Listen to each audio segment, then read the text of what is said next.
तो हम लेते हैं यूपीएससी का ये सवाल। स्टेटमेंट पहला है कि the atmosphere is heated more by incoming solar radiation than by terrestrial radiation.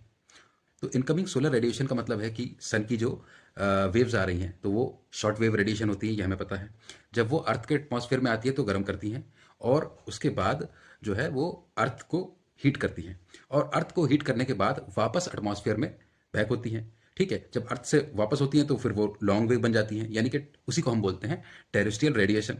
तो ये लॉन्ग वेव हो गई, इनकमिंग वाली शॉर्ट वेव हो गई। कॉन्सेप्ट वाइज अब लिखा क्या है कि एटमॉस्फेयर ज़्यादा हीट करता है इनकमिंग रेडिएशन से और देन बाई टेरेस्ट्रियल रेडिएशन, जो कि उल्टा स्टेटमेंट है। अगर ये होता कि भाई एटमॉस्फेयर, और हमको पता है कि लॉन्ग वेव रेडिएशन जो है वो ट्रैप हो जाती है एटमॉस्फेयर में। क्यों? क्योंकि इस एटमॉस्फेयर के लिए हमारे जो अर्थ का एटमॉस्फेयर है वहाँ पे क्या है, ग्रीन हाउस गैसेज हैं। तो वो गैसेज जो हैं वो लॉन्ग वेव रेडिएशन को ट्रैप कर लेती हैं, शॉर्ट वेव जो रेडिएशन को ट्रैप नहीं कर पाती हैं, इतना हमको पता है। तो शॉर्ट वेव के लिए वो ट्रांसपेरेंट होती हैं और लॉन्ग वेव के लिए ओपेक होती हैं, ये हमको पता है।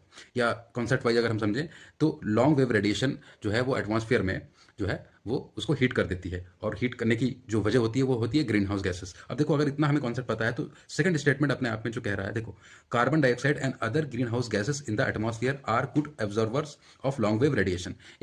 ग्रीन हाउस गैसेस हैं वो गुड ऑब्जर्वर है लॉन्ग वेव रेडिएशन की। तो पहला स्टेटमेंट यहाँ पे गलत हो गया और दूसरा स्टेटमेंट यहाँ पे सही हो गया। तो statement one is incorrect and statement second is correct.